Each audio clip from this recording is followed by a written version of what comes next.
حي على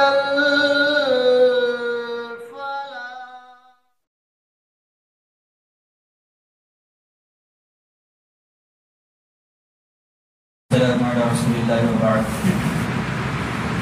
وعن ابي هريره رضي الله عنه ان النبي صلى الله عليه وسلم قال: اذا حضر المؤمن اتته ملائكه الرحمه بحارره بيضاء فيقول: اخرجي راضيه مرضيه عنك الى روح الله وريحان ورب غير غضبان، فتخرج كأطيب ريح المسك، حتى انه لا ينابله بعضه بعضا حتى ياتون به باب السماء فيقولون: ما أطيب هذه الريح التي جاءتكم من الأرض، فيأتون به أرواح المؤمنين فلهم أشد فرحا به من أحدكم بغائبه يقدم عليه. إلى آخر الحديث. رواه النسائی. امام نسائی رحمۃ اللہ علیہ نے اپنی کتاب سنن نسائی میں اس روایت نقل فرمایا. حدیث کے راوی حضرت ابو ہریرہ رضی اللہ عنہ فرماتے ہیں کہ اللہ کے رسول صلی اللہ علیہ وسلم نے ارشاد فرمایا کہ جب مومن کی نزاع کا وقت ہوتا ہے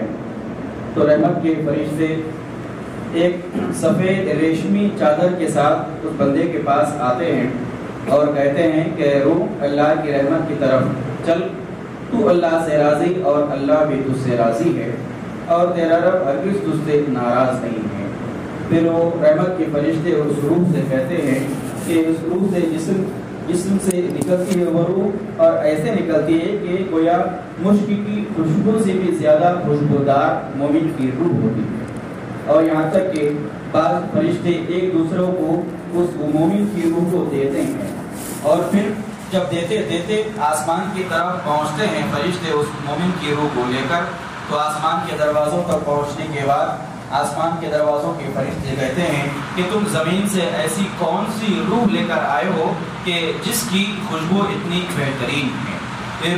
اس روح کی ملاقات وہ آسمان پہ موجود پہلے سے جو روحیں ہیں مومنوں کی روحیں ہیں اس روح سے ان مومنوں اس مومن بندے کی روح کی ملاقات کرواتے ہیں. اور وہ روحیں جب اس بندے مومن کی روح سے ملتی ہیں تو ایسے خوش ہوتے ہیں. اللہ کے رسول صلی اللہ علیہ وسلم نے بیان فرمایا کہ جیسے کوئی آدمی غائب ہو جائے، گم ہو جانے کے بعد دوبارہ اگر کوئی شخص مل جائے اس کے ملنے سے جیسی خوشی ہوتی ہے، مومن کی روحیں اس مومن بندے کی روح کو دیکھ کر اس طریقے سے خوش ہوتی ہیں. اور پھر وہ روحیں بعض روحیں اس مومن بندے کی روح سے پوچھتی ہیں کہ فلاں آدمی کا کیا ہوا، دنیا میں فلاں آدمی بھی موجود تھا، اس کا کیا ہوا، وہ کہاں ہے. تو بعض روحوں کو کہتی ہیں آسمان کے ہی کہ یہ بندہ ابھی دنیا سے تھکا ہارا آیا ہے، دنیا میں بڑی مصیبتیں جھیل کر آیا ہے، لہٰذا اس سے یہ تمام باتیں مت پوچھو. پھر یہی جو مومن بندے کی روح ہوتی ہے،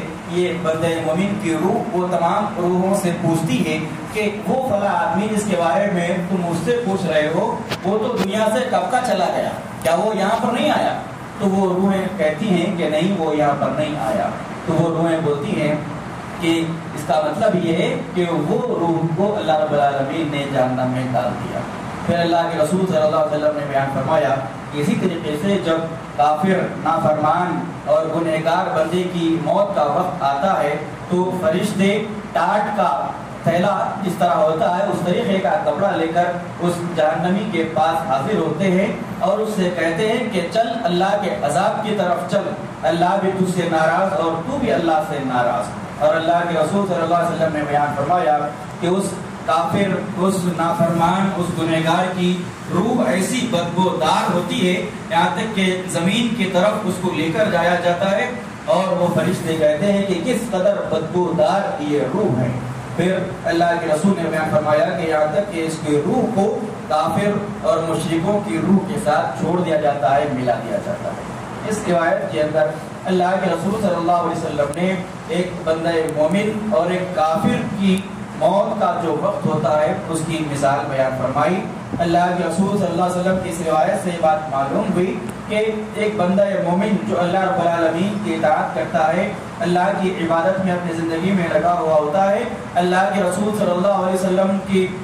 فرامین کے مطابق عبادتیں کرتا ہے، جب اس کی موت کا وقت آتا ہے تو فرشتے بالکل آسانی کے ساتھ اس کے ساتھ معاملہ کرتے ہیں اور بہترین خوشبودار کپڑے میں اس کی روح کو لے کر جاتے ہیں، اور اللہ رب العالمین ایک معنوی روح جو ہے، ایک معنوی خوشبو اس روح کو عطا کرتا ہے۔ اس سے یہ بات بھی معلوم ہوئی کہ نیکیوں کی، خیر کے کاموں کی اپنے آپ میں ایک خوشبو ہوتی ہے جو اس بندے سے موت کے وقت ظاہر ہوتی ہے۔ تو اللہ رب العالمین رحمت کے فرشتے اللہ کے اس کے ساتھ اچھا سلوک کرتے ہیں، نرمی کا سلوک کرتے ہیں، اور اس کی روح کو لے کر جانے کے لیے آپس میں ایک دوسروں سے آگے بڑھنے کی کوشش کرتے ہیں۔ پھر اس کے بعد جب اس کو آسمان پر لے جایا جاتا ہے تو آسمانوں پر اس کا استقبال بھی ہوتا ہے، اور اللہ رب العالمین کی رحمت کے اندر اس روح کو داخل بھی کر دیا جاتا ہے۔ اسی طریقے سے جب کافر کی موت کا وقت آتا ہے تو کافر کی موت سے ہی اس کی موت کی سختیاں، آخرت کی سختیاں اس کے ساتھ شروع ہو جاتی ہیں۔ بڑے خطرناک طریقے سے اس کی روح کو کھینچا جاتا ہے اور بڑی بدبودار اس کی روح ہوتی ہے۔ زمین کے نچلی سطحوں پر، نچلی جگہوں پر کافر اور مشرکوں کی روحوں کے ساتھ اس روح کو ڈال دیا جاتا ہے۔ اس روایت سے یہ بات سمجھ میں آتی ہے کہ اللہ رب العالمین کی اطاعت، اللہ کی عبادت دنیا کے اندر، آخرت میں اللہ کی کامیابی اور اللہ رب العالمین کی رحمت کو پانے کا بہترین سبب ہے۔ اگر بندہ مومن دنیا کے اندر اطاعت اور عبادت میں لگا رہے گا، اس کی موت کے وقت سے ہی اللہ کی نعمتیں اس کے ساتھ ہو جائیں گی۔ اور اگر کوئی آدمی کفر کے اندر مبتلا ہوگا، دنیا میں شرک کرتا ہوگا، دنیا میں بدعت و خرافات کے اندر مبتلا ہوگا، یا گناہ کے کام میں اپنی زندگی کو گزارتا ہوگا، اس کی موت کے وقت سے ہی اللہ کا عذاب اس کے ساتھ لگ جاتا ہے۔ تو یہ اور اس قسم کی روایتیں ہم تمام کے لیے اس میں درس عبرت ہے کہ ان چیزوں کو دیکھ کر، ان چیزوں کو پڑھ کر، ان چیزوں کو سن کر ہم اپنے عقائد کی اصلاح کر لیں، اپنے اعمال کی اصلاح کر لیں، اور ہم اپنے خاص طور پر معاملات کی اصلاح کر لیں۔ ہم عقائد اور اعمال کی اصلاح کی طرف تو توجہ دیتے ہیں، لیکن آپس میں جو ہم ایک دوسروں کے ساتھ معاملات کرتے ہیں، ان معاملات کی اصلاح کی ہم فکر نہیں کرتے۔ عقیدے کے اندر ہو سکتا ہے ہم اچھے ہوں، عبادات کے اندر ہو سکتا ہے کہ ہماری عبادتیں سنت کے مطابق ہوتی ہوں، لیکن بہت سارے معاملات ہماری زندگی کے اندر ایسے ہوتے ہیں کہ جو معاملات اسلامی تعلیمات کے خلاف ہوتے ہیں۔ ضرورت اس بات کی ہے کہ ہم عقائد، عبادات کے ساتھ ساتھ اپنے معاملات کو بھی درست اور صحیح کرنے کی فکر کریں۔ اللہ رب العالمین سے دعا ہے اللہ تعالیٰ ہم تمام کو اللہ کے رسول صلی اللہ علیہ وسلم کی تعلیمات کو پڑھنے، سیکھنے، سمجھنے، اس پر عمل کی توفیق عطا فرمائے۔ آمین۔ سبحانک اللہم و بحمدک، اشہد ان لا الہ الا انت، استغفرک و اتوب الیک۔